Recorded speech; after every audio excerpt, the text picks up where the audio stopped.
Boa noite, sejam todos bem-vindos a mais uma edição do programa especial Informação aqui na MBC. É sempre assim, sempre que a informação assim o justifique. E neste domingo vamos falar um pouco daquilo que tem sido o papel da Igreja Católica no mundo, em especial enfoque para Moçambique, no continente africano. E para tal temos um convidado especial, o Mário Almeida, ele que é funcionário do Vaticano, especificamente na secção de escuta e diálogo daquilo que chamam de dicastério dos assuntos sociais. Portanto, o dicastério é uma espécie de ministério do Vaticano, como sabem. A Igreja Católica congrega essas duas dimensões. Portanto, temos o Vaticano, que temos a Santa Sé, que é um Estado e também tem relações diplomáticas com os outros Estados. É por isso que, no caso de Moçambique, temos até uma embaixada, que é a Anunciatura. Portanto, iremos falar aqui, não são todos os dias que temos nos nossos estúdios no país pessoas que trabalham diretamente onde vive e trabalha o Papa Francisco, numa altura também muito complexa para a própria Igreja Católica, com esta situação de doença prolongada já do Papa, pois embora os relatórios médicos ultimamente emitidos indicam que está fora de perigo, mas para todos os efeitos teremos também essa oportunidade de ter um pouco uma ideia de como é que os funcionários do Vaticano estão a acompanhar, a ver esse período de grande preocupação ao nível dos membros da Igreja Católica, mas também no mundo, tendo em conta o papel de liderança, mas também de uma voz muito ativa nos assuntos globais, que é o Papa Francisco. Queria cumprimentar a ele, Mário. Muito obrigado por ter acedido ao nosso convite para conversarmos um pouco, nos ajudar também a compreender um pouco sobre essa questão do Vaticano, Santa Sé. Muitas vezes, quando fala-se muito da Igreja Católica, tem aqueles mitos urbanos, ali a sede dos segredos, da maçonaria, por aí em diante. Eu acho que será um momento também para conversarmos um pouco, para nos ajudar a explicarmos um pouco. Mas a primeira questão que eu queria colocar mesmo está no dicastério dos assuntos sociais, portanto, podemos chamar isso mais ou menos tipo o Ministério. Sim. O que é que fazem, em concreto? Em primeiro lugar, boa noite, e é um prazer ter acedido a este convite e podemos conversar um pouco sobre as questões que já enunciou. Então, como já disse, o nosso dicastério tem um nome muito complicado, mas para percebermos exatamente qual é a nossa área de atuação, seria mais fácil dizer que é o Departamento dos Assuntos Sociais ou o Ministério dos Assuntos Sociais, e depois já podemos entrar concretamente a dar alguns exemplos das nossas áreas de atuação, não é? Nós, como já disse também, a Santa Sé tem o Estatuto de Estado e nós funcionamos um pouco em paralelo com o governo de um país. Pensamos aqui, por exemplo, nos ministérios da área social, por exemplo, no Ministério da Saúde. Não é o Ministério da Saúde diretamente que lida com os pacientes, com os doentes, não é? O Ministério da Saúde está lá para criar condições para que em todas as províncias sejam oferecidos serviços de saúde à população, não é? A diversos níveis. E nós também, nós não trabalhamos, digamos assim, com uma expressão popular, nós não trabalhamos com a mão na massa. Quem trabalha no terreno são as igrejas locais, são as dioceses da Igreja Católica espalhadas pelo mundo inteiro, e o nosso papel é de acompanhar as respostas que as dioceses, que as igrejas locais, como dizemos, uma expressão nossa católica, as igrejas locais, para dizer que a Igreja é universal, católica significa universal, mas essa universalidade exprime-se localmente. Onde a Igreja está implantada, dizemos que é uma Igreja local e que depois essa presença da Igreja, pouco a pouco, ao longo do tempo, vai se estruturando, vão sendo criadas dioceses, dentro das dioceses vão sendo criadas paróquias, não é? E essa é a estrutura de funcionamento da Igreja. Nós estamos para criar condições para que as dioceses, as igrejas locais, possam responder melhor aos desafios sociais próprios de cada contexto local, próprios de cada país. E, por exemplo, num país grande e extenso como Moçambique, não podemos falar só dos desafios a nível nacional, mas há desafios locais que são bem distintos, se estivermos a falar da Zona Norte, ou da Zona Centro, ou da Zona Sul, não é?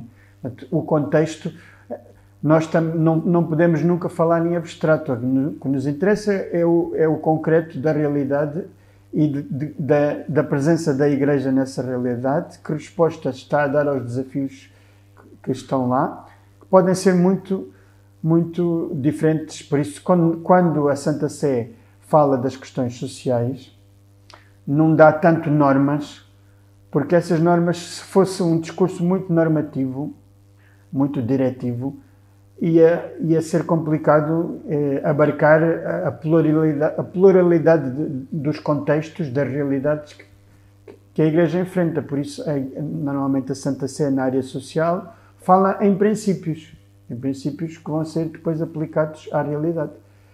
Esses princípios, até dizemos que constituem um corpo de doutrina, que é a doutrina social católica, ou o ensinamento social católico. É um conjunto de princípios e não de normas orientadoras. E esses princípios depois vão ser aplicados à realidade, dependendo de cada contexto local, não é? Portanto, nós temos uma faceta teórica de produção de ensinamentos, mas também temos o nosso grande trabalho é aquele de acompanhar concretamente o que é que está a acontecer na Igreja de Moçambique. Vamos falar, para sermos concretos e claros, estamos em Moçambique.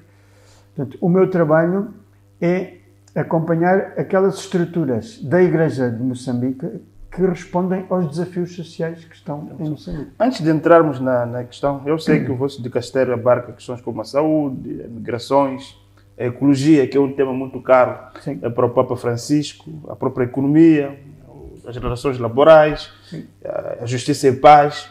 Antes de entrar para essas questões em concreto, eu queria só perceber uma coisa também. No dicastério, os que trabalham lá são apenas padres, religiosos? Ou... Não. Como é que funciona basicamente o Vaticano? Não só o teu dicastério, mas os outros dicastérios.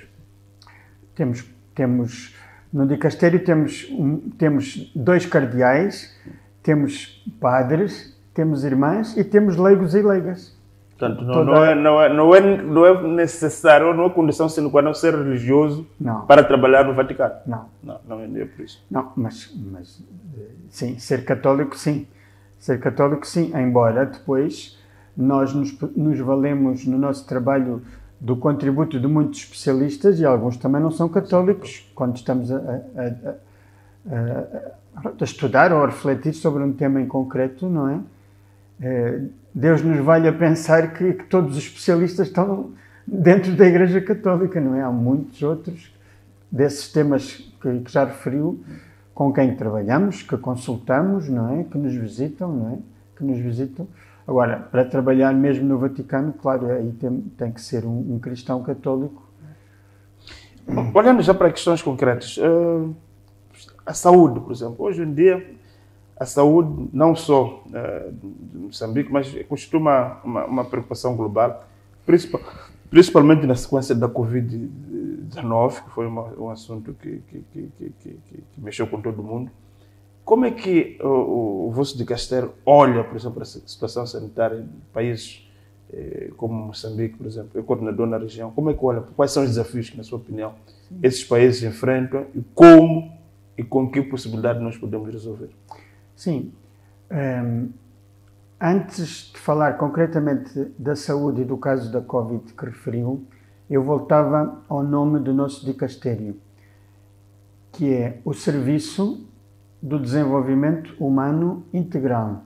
O que isso significa? Serviço, já falei. Nós estamos ao serviço desse desenvolvimento.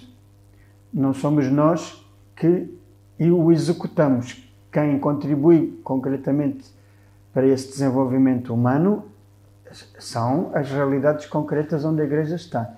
E nós estamos ao serviço, o título já diz, não é? Nós não somos o dicastério do desenvolvimento humano integral, como se fôssemos nós que realizássemos ações concretas de desenvolvimento. Nós estamos ao serviço do desenvolvimento que é realizado localmente. Depois vem desenvolvimento humano e desenvolvimento humano, pronto, já compreendemos que estamos a falar de várias facetas daquilo que constitui a complexa realidade que é o ser humano, não é? E depois aquela última palavra integral também nos acrescenta ainda mais claramente essa integralidade daquilo que nós, da maneira como olhamos para o desenvolvimento humano. Ou seja,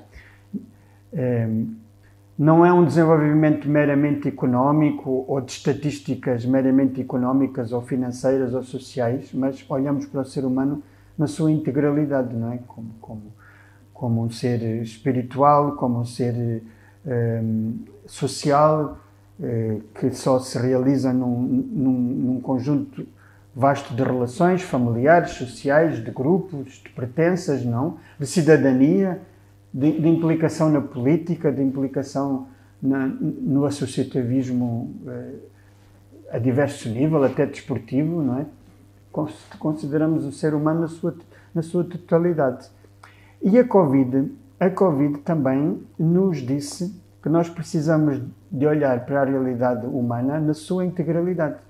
No início, quando começámos a falar que vinha aí um novo vírus, começámos a olhar para os desafios que vinham aí como desafios sanitários, desafios que iriam pertencer à área da saúde. E a Covid, esta pandemia, rapidamente teve consequências sociais tão vastas, consequências que foram visíveis em todos os aspectos da sociedade, que deixou rapidamente de poder ser considerada meramente como uma emergência sanitária, não é? Começámos a ver uma emergência a nível da educação, escolas fechadas, não é? Como assegurar que a educação das nossas crianças, dos nossos jovens, pudesse continuar num contexto de escolas fechadas, não é? Portanto, um desafio para a educação. Um desafio a nível do trabalho, empresas fechadas a não faturar, lojas fechadas a não faturar, como é que iam conseguir ter orçamento para continuar a pagar os salários dos trabalhadores? Fronteiras fechadas, portanto, fluxos de trabalho, não é?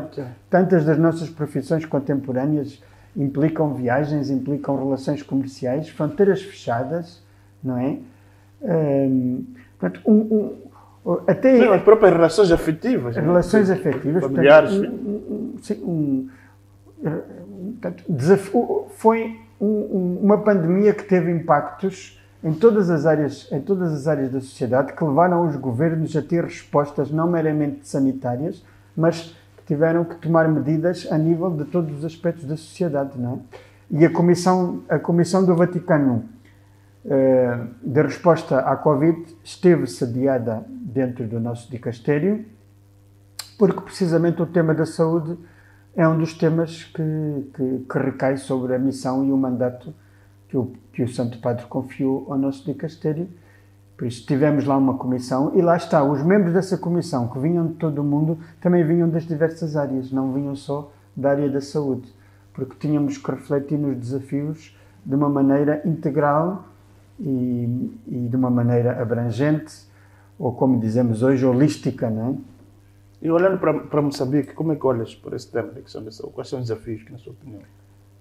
De Moçambique, eu conheço um pouco da realidade, não só porque acompanho agora para a Santa Sé a realidade moçambicana, mas também sou nascido em Moçambique, já vivi em Moçambique em diversos períodos da minha vida, não só quando era criança, mas na idade adulta já vivi em vários períodos, portanto conheço um pouco a realidade de Moçambique.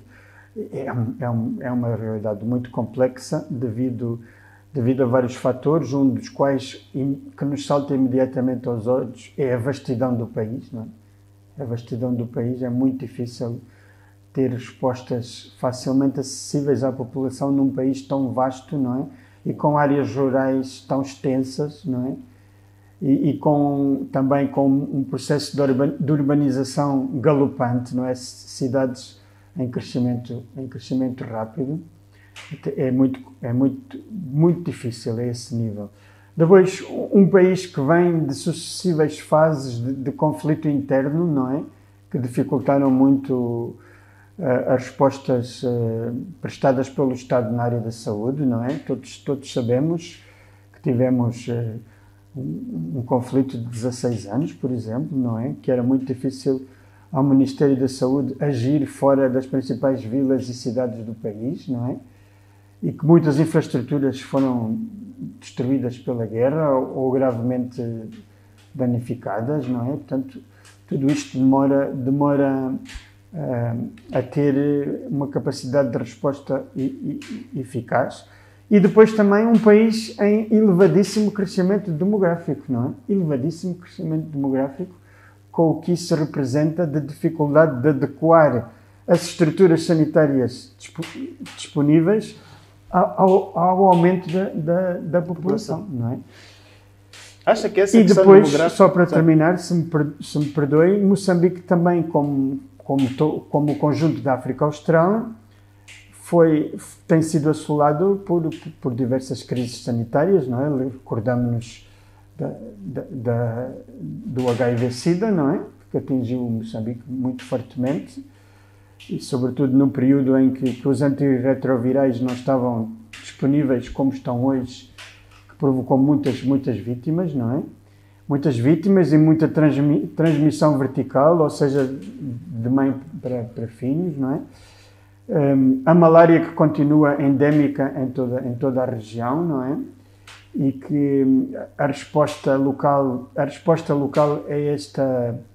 esta doença que continua a matar em Moçambique mais do que qualquer outra, é dificultada pela falta de investimento a nível mundial e a nível das multinacionais farmacêuticas no combate à malária, não é? A Covid veio-nos alertar para as injustiças na área da saúde também que o nosso mundo vive, não é?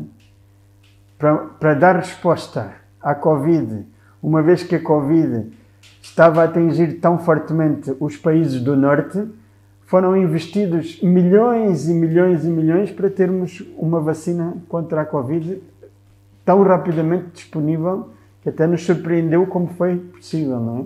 A malária que já mata há anos e anos e anos e anos, o volume de investimento em pesquisa para chegarmos a ter uma vacina contra a malária é muito diminuto.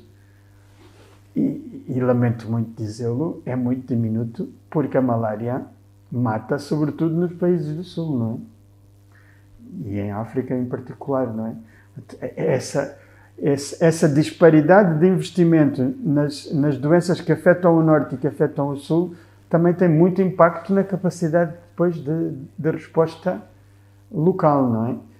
E depois também nos recordamos como ciclicamente aparece a cólera devido a deficientes condições higiênico-sanitárias, não é? Portanto, é um panorama muito complexo e que as respostas que o governo dá não são fáceis e não se prevê que venham a ser ainda mais fáceis no futuro, atendendo também ao panorama atual de cortes drásticos na cooperação internacional que estão ou anunciados ou já a ser implementados, não é?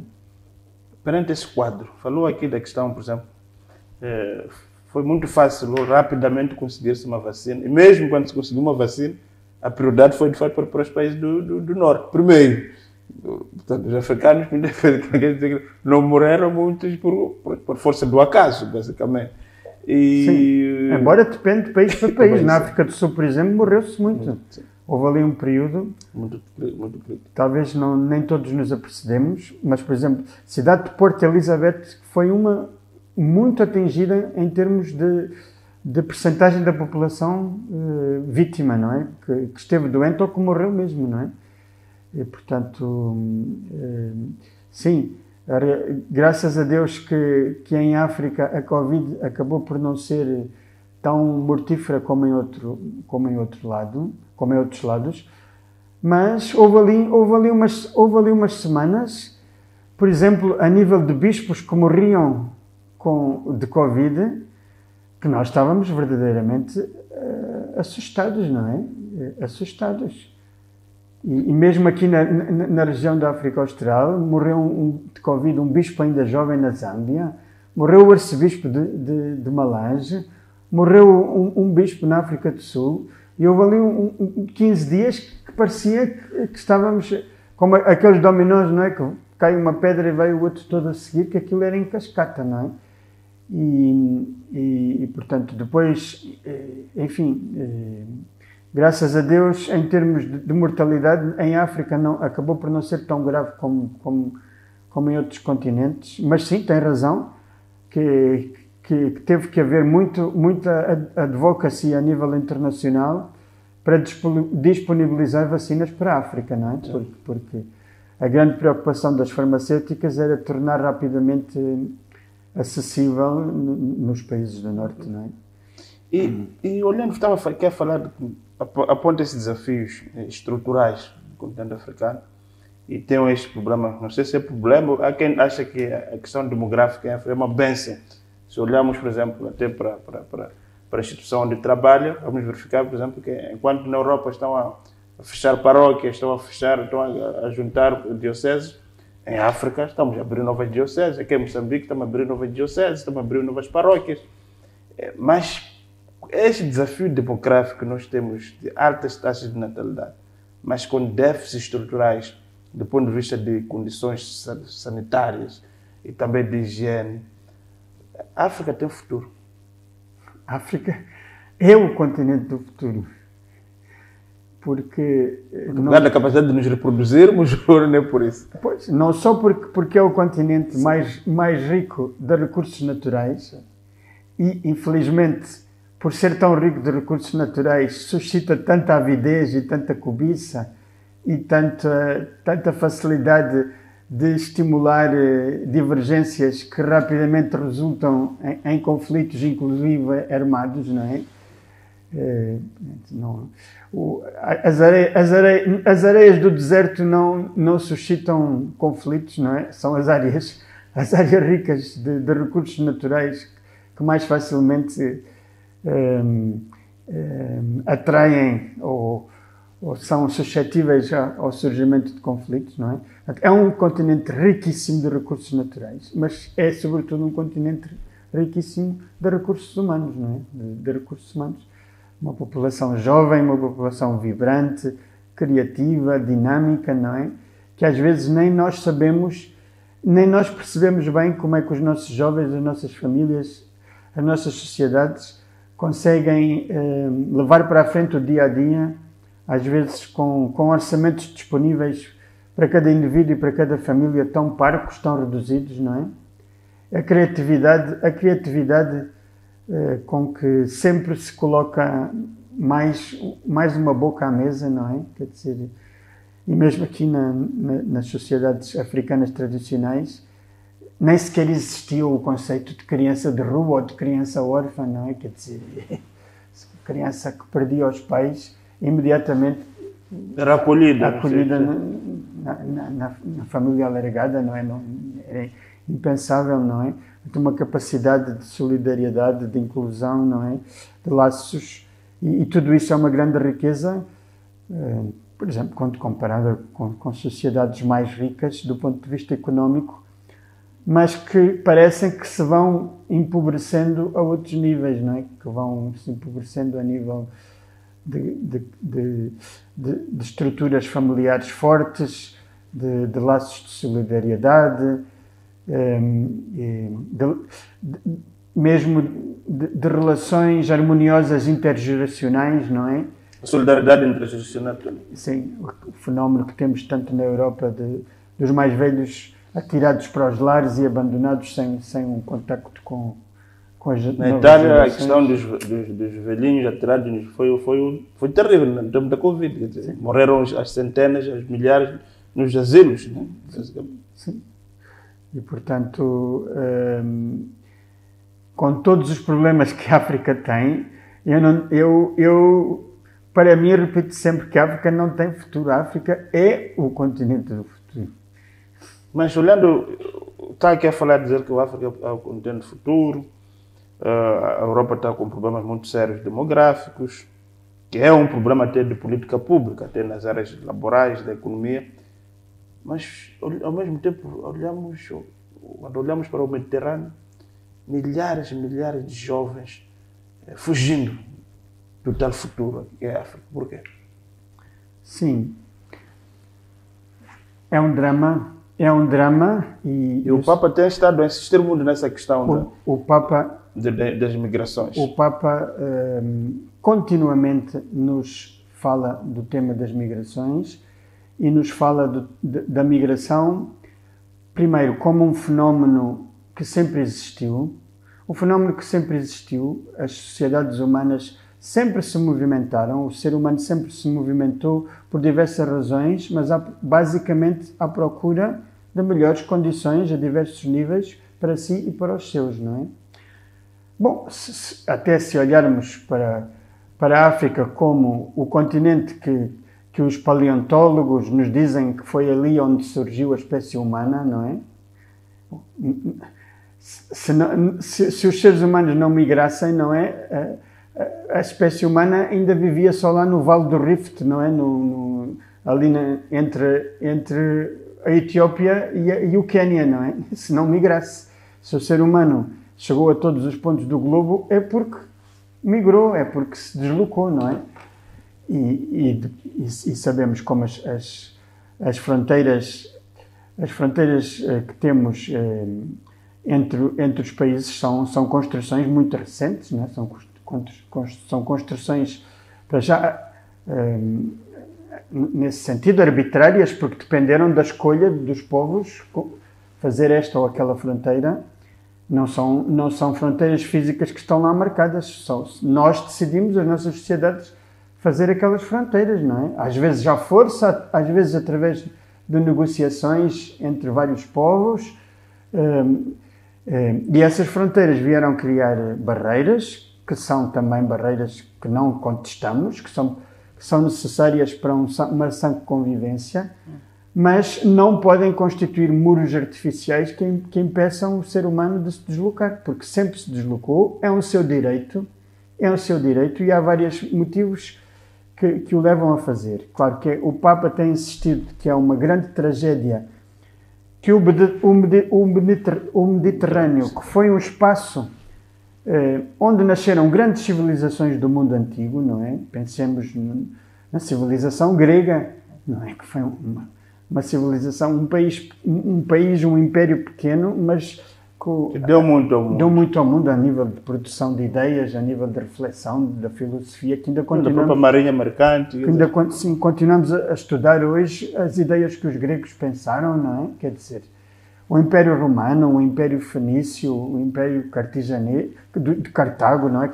Daquele império ali do norte da África, do Império Cartaginês, não é? De Cartago. Grandes impérios e grandes civilizações nasceram ali. Foi um berço de contributos civilizacionais notáveis para o conjunto da humanidade. E agora está-se a transformar, expressão do Papa, de berço de civilizações a túmulo da dignidade. Estou a citar uma expressão do Papa. De berço de civilizações a túmulo da dignidade. Porque quando temos tantos dos nossos irmãos e irmãs que morrem afogados no Mediterrâneo, não é? É a nossa dignidade conjunta de todos nós que está a morrer ali. Agora, também, na Europa, nós temos que estar conscientes que na Europa se exagera muito o fluxo de migrantes que está a atravessar o Mediterrâneo, porque interessa, digamos assim, a alguns grupos que estão em alta na Europa hoje em dia, mesmo alguns grupos políticos, não é? Apresentar o fenómeno das migrações quase como uma invasão da Europa, não é? Quase como uma invasão. E se nós olharmos dados estatísticos, no continente africano, a vastíssima maioria das pessoas que migram dentro do continente africano permanece dentro do continente africano. Portanto, há uma migração intercontinental, não é? E há alguns países que são muito países receptores de migrantes. Quer dizer, para nós aqui na África Austral, basta pensar na África do Sul, não é? Há um fluxo migratório de africanos muito maior para a África do Sul do que, por exemplo, atravessando o Mediterrâneo rumo à Europa. Costa do Marfim também atrai muita gente, o Quénia atrai muita gente, não é? O Egito atrai muita gente, temos um conjunto de países. Há migração a todos os níveis em África, não é? E portanto, temos que olhar para esse fenómeno da migração do Mediterrâneo, também colocá-la em termos numéricos no conjunto dos fluxos migratórios mundiais, e vamos ver que não é significativo em termos numéricos. Agora, é significativo, de facto, em termos do número de pessoas que tentam essa viagem e que vêm a perecer, a morrer, não é? Porque, por exemplo, na África do Sul chega muita gente, mas pouca gente morre porque quer chegar à África do Sul, não é? Ora, às vezes acontece, já tivemos aqui em Moçambique, por exemplo, em Tete, já tivemos mais do que uma vez serem descobertos muitos migrantes mortos dentro de contentores de caminhões, não é? Mas são coisas pontuais. Infelizmente, na travessia do Mediterrâneo está sempre a acontecer mais um naufrágio, mais um. E tantos que nem sequer são contabilizados, não é? Porque desaparece sem evidências. Eu ia pedir à nossa produção, a conversa aqui está muito animada, se calhar mais 5 minutos, 6 minutos, só para terminarmos aqui 2 ou 3 tópicos. Só para fechar esse tema da migração, está a dizer no fundo que nós verificamos hoje as grandes bandeiras dos grupos chamados partidos de extrema-direita, Portugal, na Itália, agora também nos Estados Unidos, é a bandeira de migração. Está a dizer no fundo que estamos diante de uma realidade que acaba sendo insuflada com o objetivo de semear medo às sociedades ocidentais, é isso? Sim. E há um pouco de discriminação também. Não podemos negar. Às vezes temos medo e receio de chamar as coisas pelos nomes, não é? Por exemplo, vamos falar de Portugal. Portugal continua a falar com muito orgulho. Tem o dia 10 de junho, que é o dia de Portugal e das comunidades portuguesas no mundo, não é?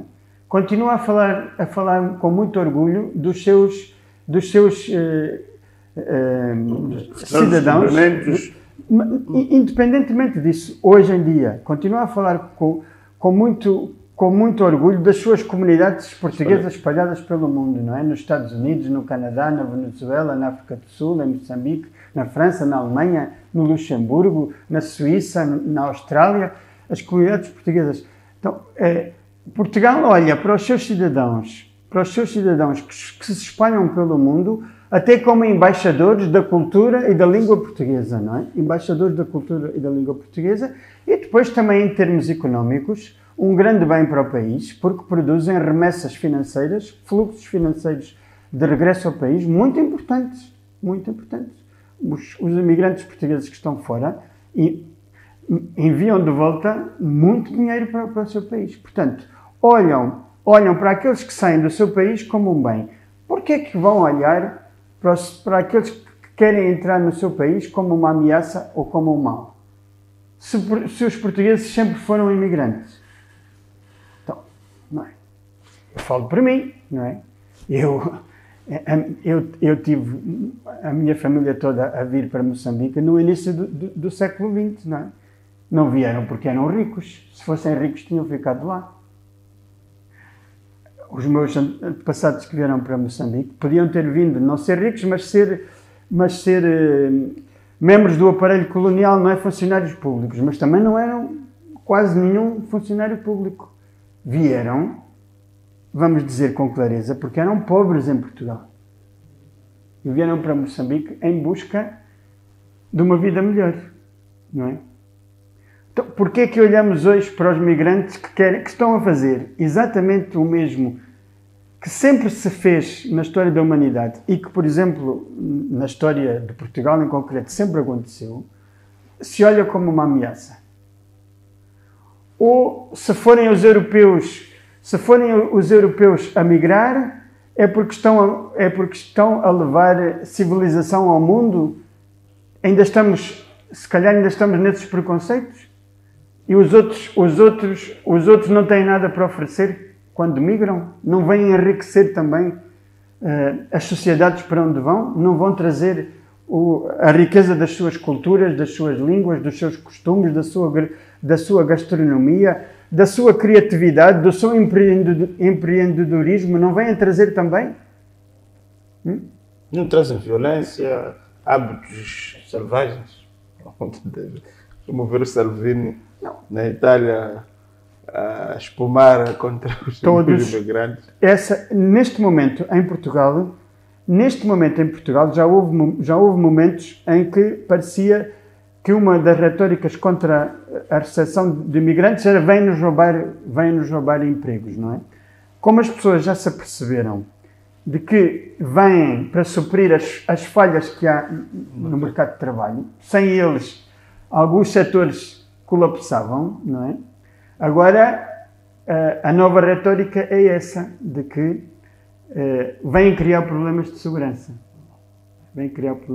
Mas todas as estatísticas dizem que os municípios onde há mais pessoas vindas de fora, estrangeiros, são as que têm menos crime. Porque repare uma coisa, nós temos que pensar nas coisas em profundidade e não na espuma das emoções, não é? Claro que qualquer grupo humano tem alguns indivíduos fora da norma. Qualquer grupo humano tem delinquentes, chamemos-lhe assim. Qualquer grupo humano. E, portanto, de entre os que migram também há uma percentagem de delinquentes. Como há em qualquer grupo humano. Ouça, na sua família não há lá um ou dois que já tiveram problemas com a lei? Claro, não. Há muitos. Na minha também. Também já houve um ou dois que teve problemas com a lei. Não é? Qualquer grupo humano. Um partido político às vezes não expulsa alguns membros por causa de incumprimento de normas. Um grupo desportivo, um clube desportivo às vezes não expulsa sócios. Não é? Portanto, isso faz parte das relações humanas, que é nem todos e cada um de nós nem sempre cumpre escrupulosamente todas as normas e as leis. Mas os migrantes, normalmente, o que eles vão é à procura de melhores condições de vida. Vão cheios de coragem e de atrevimento, eu diria, de chegar lá onde vão e de começar a trabalhar e de contribuir rapidamente para se tornarem autónomos, para suprirem as necessidades da sua família. Não vão a pensar, eu chegando lá, vou procurar onde é que estão as redes criminosas para me integrar. Quase ninguém imigra nessa base, não é? Nessa base. Agora, também pode acontecer, e nós temos que ser muito compreensivos aí, pode acontecer, sobretudo a nível de refugiados, aqueles que não são migrantes, que não vão à procura de melhores condições de vida, mas que estão a fugir de uma guerra, de um conflito, de uma perseguição política, de uma perseguição religiosa, não é? Há pessoas com muitos traumas aí nesse grupo de refugiados. Não estou a falar agora dos migrantes, estou a falar dos refugiados. Há pessoas com muitos traumas que passaram por muito. Há pessoas que viram membros da sua família serem decapitadas ou levarem um tiro na testa à sua frente. E, portanto, não vamos também exigir a pessoas que estão muito traumatizadas que imediatamente se tornem produtivas e que não tenham, às vezes, até alguns comportamentos fora da norma, não é? Temos que também perceber bem quais são as dinâmicas sociais de alguma parte daqueles que são obrigados a sair do seu país, não é? A conversa já vai longa e depois acabamos não nos dando tempo. Vejo que a questão das migrações é uma paixão sua. Se calhar só para fecharmos essa nossa entrevista, como é que está o Papa? Também uma preocupação global.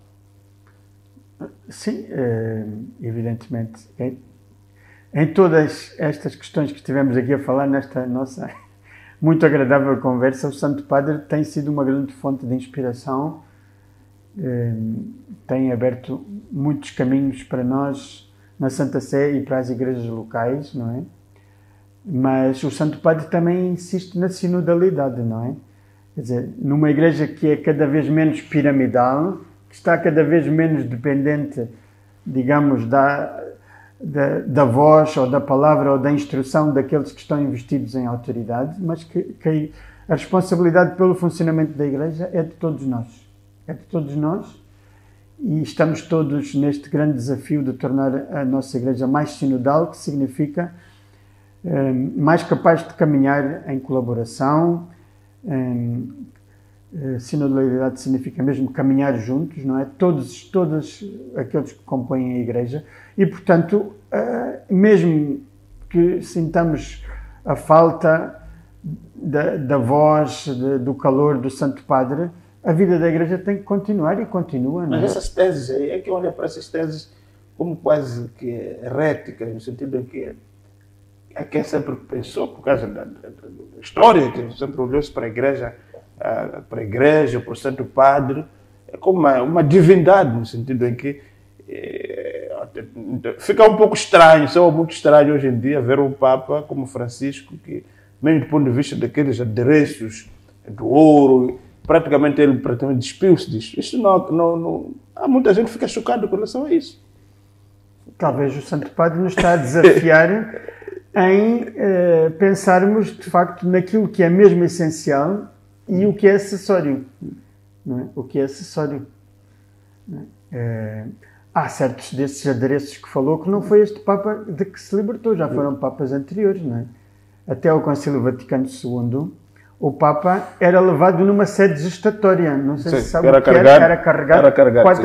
Quatro indivíduos, não é? E era carregado sentadinho na sua sede, era carregado mesmo, e Paulo VI acabou com isso, não é pensar, já não queria isso, não é? Porque isso era uma visão do papado completamente monárquica, como um soberano deste mundo, não é? Como a imitar o imperador romano ou qualquer coisa do género, acabou com isso, não é?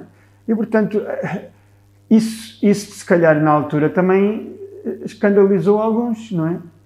Mas um Papa que abandona o palácio apostólico, vai viver numa residência normal, tem gestos muito simples. Sim. É um pouco difícil explicar a alguém. E se o Papa tivesse morrido, estivéssemos no período de sede vacante, à espera da eleição do novo Papa, a vida da Igreja também continuava. Aqui em Moçambique temos duas dioceses neste momento sem bispo, quer dizer, Chimoio e Quelimane. O bispo faz muita falta à igreja de Chimoio e à igreja de Quelimane, mas a vida da igreja não para, não é? A vida da igreja não para. Portanto, acha que o Papa Francisco, o maior legado do Papa Francisco foi aprofundar, digamos assim, a democratização e descentralização, digamos assim, das decisões para as igrejas locais, assim, mostrar claramente que, falou aqui da questão da sinodalidade, que ele sempre insiste muito. O Papa Francisco é um pastor do Vaticano II. Esse movimento não podemos deixar de estar gratos ao Espírito Santo que inspirou o Concílio Vaticano II, e o Concílio Vaticano II é que abriu todos esses caminhos, não é? Se calhar é importante explicar essa questão, só para fechar aqui, porque foi graças ao Concílio Vaticano II que as próprias igrejas locais começaram a fazer as missas com línguas locais.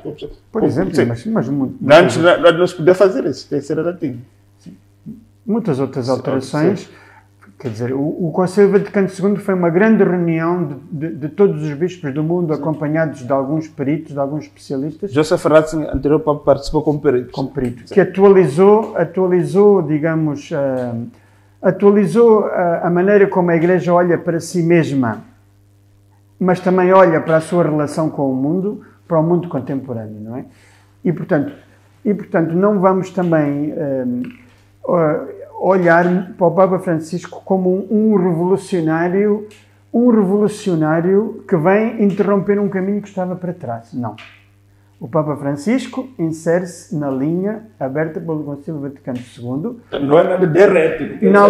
Exatamente. Em algumas áreas acrescenta novidade. Por exemplo, todas as suas preocupações pela ecologia são claramente mais profundas e mais originais do que os contributos dos papas anteriores. Mas em tudo o resto, na área das migrações, por exemplo, na área das migrações, tudo o que o Papa diz já estava dito nos Papas anteriores. Já estava dito. Não há nada, não há novidade nenhuma nas migrações, por exemplo, não é? Mas a ideia de um Papa peregrino que não fica no seu castelo em Roma, João Paulo II, ninguém chegou mais aos 4 cantos do mundo como João Paulo II, não é? Também o pontificado foi mais longo, não é? Eu não sou professor mesmo. A Igreja de Moçambique tem futuro. A Igreja em Moçambique é muito jovem, muito vibrante, não é? Eu estes dias aqui estou hospedado no arcebispado, não é? 3 bispos... Tem um bispo também, muito arcebispo, muito animado também. 3 bispos com menos de 60 anos, não é? O arcebispo e 2 auxiliares, não é? Portanto, um período de grande renovação, mesmo aqui da Igreja Arquidiocesana, não é? E cada um à sua maneira, cada um talvez com mais interesse pela sua área, devido às suas inclinações pessoais, à sua formação, mas que tem sido para mim um grande prazer conhecer melhor aqui os três bispos, o senhor arcebispo e os 2 auxiliares, e no meu trabalho eu tenho contactado mais com os bispos do Norte e do Centro, por vários motivos, relacionados com o contexto atual do país, a guerra em Cabo Delgado, os ciclones que praticamente têm afetado a Zona Norte e a Zona Sul, e portanto tenho estado muito em contacto com os bispos do Norte e menos com os do Sul, e isto para mim foi uma oportunidade muito feliz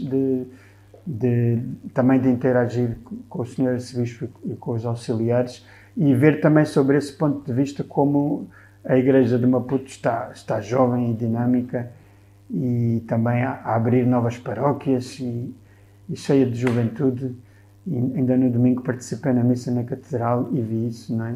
Nós vamos à Europa, 80% das pessoas que estão dentro da Igreja são séniores, não é? Exatamente. Marco, muito obrigado.